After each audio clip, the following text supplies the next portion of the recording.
এখন দেখবেন সংবাদ শিরোনাম। ভূমিকম্পের উৎপত্তিস্থল নরসিংদীতেই মৃত্যু হয়েছে 5 জনের, রাজধানীতে 4 জন সহ মোট 10 জনের প্রাণহানি। পঙ্গু হাসপাতালে আহতদের ভিড়।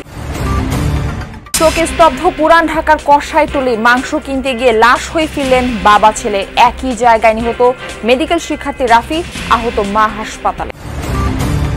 অতিমাত্রার ভূমিকম্পে টাঙ্গাইলে মধুপুরে টেকটনিক প্লেট বিপর্যয়ের শঙ্কা। অপরিকল্পিত ভবনের কারণে ঘটতে পারে বড় দুর্যোগ।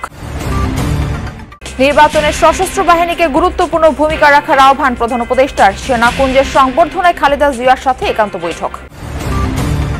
ত্রয়োদশ না চতুর্দশ নির্বাচনে ফিরবে তত্ত্বাবধায়ক সরকার, তা নিয়ে আইনজীবীদের মধ্যে মতভেদ। সংসদের 2/3 সংখ্যাগরিষ্ঠতায় পাল্টে যেতে পারে অনেক কিছু। ভোটের আগে বাড়ছে না বিনিয়োগ, স্বস্তির পরিবেশ নেই বলছেন ব্যবসায়ীরা। রাজনৈতিক সরকার না এলে উন্নতি হবে না পরিস্থিতির, মত বিশ্লেষকদের। আসসালামু আলাইকুম। এতক্ষণ দেখছিলেন সংবাদ শিরোনাম, এখন দেখবেন বিস্তারিত। ভূমিকম্পে রাজধানী ও এর আশেপাশের এলাকা থেকে আহতদের লম্বা সারি ঢাকার পঙ্গু হাসপাতালে।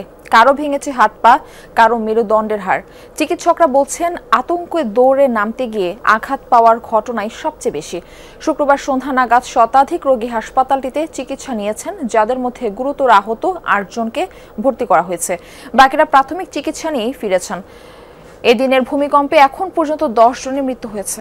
মাঝারি মাত্রার ভূমিকম্প অনুভূত হওয়ার পরপরই দ্রুত সিঁড়ি বেয়ে নামতে গিয়ে আহত হয়েছেন অনেকে। কেউ ভারী বস্তুর চাপায়, আবার কেউ আতঙ্কে বহুতল ভবন থেকে ঝাঁপিয়ে পড়ে আহত হন। ভূমিকম্পের পর থেকেই রাজধানীর পঙ্গু হাসপাতালে বাড়তে থাকে আহতদের সংখ্যা। রাজধানী ও আশপাশের জেলা থেকে এই হাসপাতালে আগত আহত রোগীদের চোখে মুখে তখনও আতঙ্কের ছাপ। অনেকে আঘাত পেয়েছেন হাতে ও পায়ে, কারো আবার কোমর ও কাঁধের জোড়া সরে গেছে। এছাড়াও শরীরের অন্যান্য হাড়েও গুরুতর আঘাত নিয়ে হাসপাতালে ভিড় করেছেন অনেকে।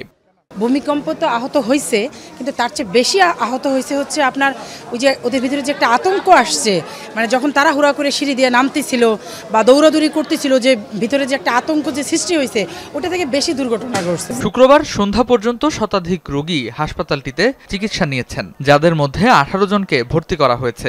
রোগীর চাপ বেড়ে যাওয়ায় হাসপাতালে চিকিৎসক ও নার্সের সংখ্যা বাড়ানো হয়েছে। কেউ মায়ের হাত ধরে বাজারে গিয়েছিল, কেউ বাবার হাত ধরে বাইরে। ভূমিকম্পে ভেঙে পড়ার রেলিং মুহূর্তেই কেড়ে নেয় জীবন। ছেলে মারা গেছে ঘটনাস্থলে। হাসপাতালে জীবনের সাথে লড়ছেন মা।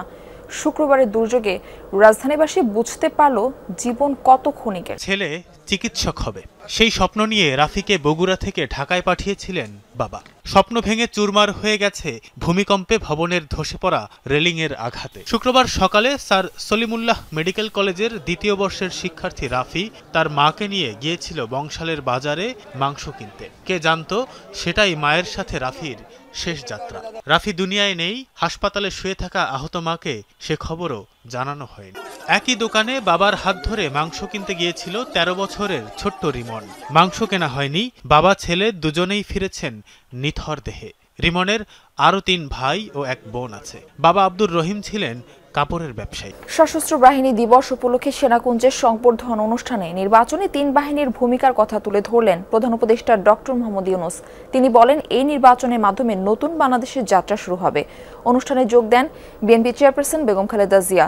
এ সময় তার সাথে একান্ত বৈঠক করেন প্রধান উপদেষ্টা। সশস্ত্র বাহিনী দিবস উপলক্ষে সেনাকুঞ্জে সংবর্ধনা অনুষ্ঠান। বিকাল 4টার পর অনুষ্ঠানে যোগ দেন প্রধান উপদেষ্টা ডক্টর মোহাম্মদ ইউনূস। এ সময় তাকে স্বাগত জানান সেনা, নৌ ও বিমান বাহিনীর প্রধানরা। অনুষ্ঠানের শুরুতেই ভূমিকম্পে নিহতদের স্মরণে 1 মিনিট নীরবতা পালন করা হয়। সশস্ত্র বাহিনীর সদস্যদের উদ্দেশ্যে প্রধান উপদেষ্টা দেশ গঠনে 3 বাহিনীর গুরুত্বপূর্ণ ভূমিকার কথা তুলে ধরেন। প্রতিটি দুর্যোগে সশস্ত্র বাহিনীর অবদানের প্রশংসা করেন প্রধান উপদেষ্টা। ছাত্র জনতার অভ্যুত্থান ও চলমান দেশ পুনর্গঠন ও সংস্কারের কাজেও সশস্ত্র বাহিনী বরাবরের মতোই মানুষের পাশে দাঁড়িয়ে অব্যাহতভাবে দেশের মানুষের আস্থার প্রতিদান দিয়ে যাচ্ছে।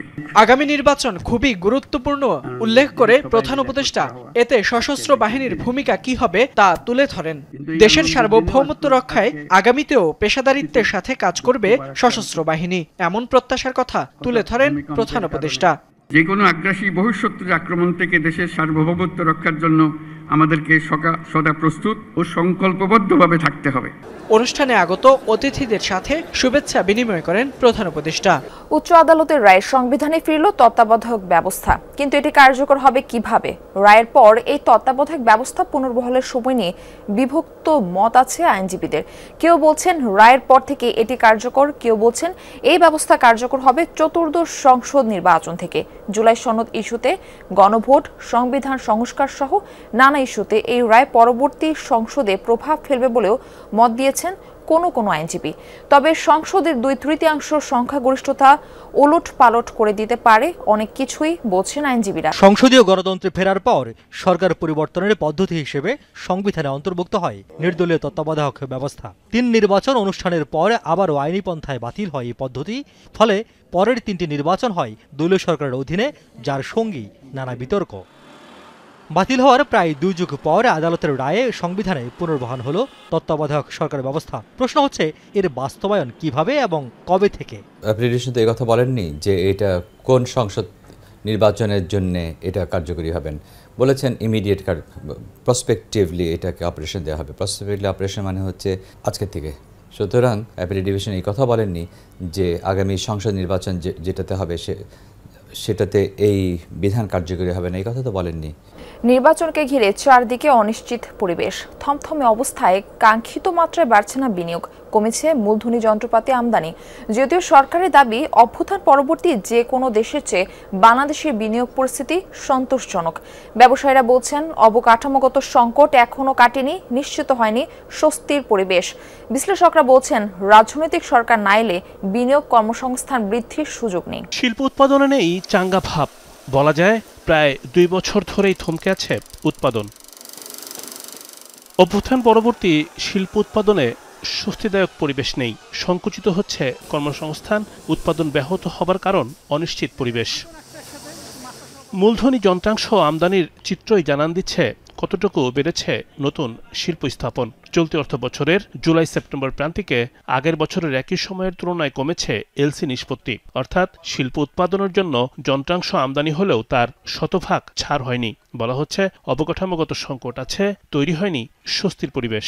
ইনভেস্টমেন্ট লেভেলস যদি আমরা 2026-এর শেষ নাগাদও বাড়াতে পারি, তাহলে সেটা সুফল পেতে পেতে 2027-28 হয়ে যাবে।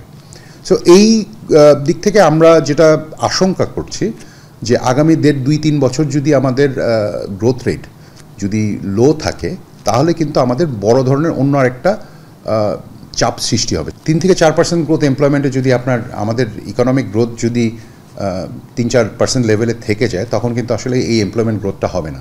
চলতি অর্থ বছরের মোট দেশজ উৎপাদন বা জিডিপি প্রক্ষেপণ করেছে আইএমএফ, বিশ্বব্যাংক, এডিবি সহ একাধিক সংস্থা। ধারণা বছর শেষে প্রবৃদ্ধি দাঁড়াতে পারে 4 থেকে 4.8% পর্যন্ত, যা আগের অর্থ বছরের চেয়ে কিছুটা বেশি।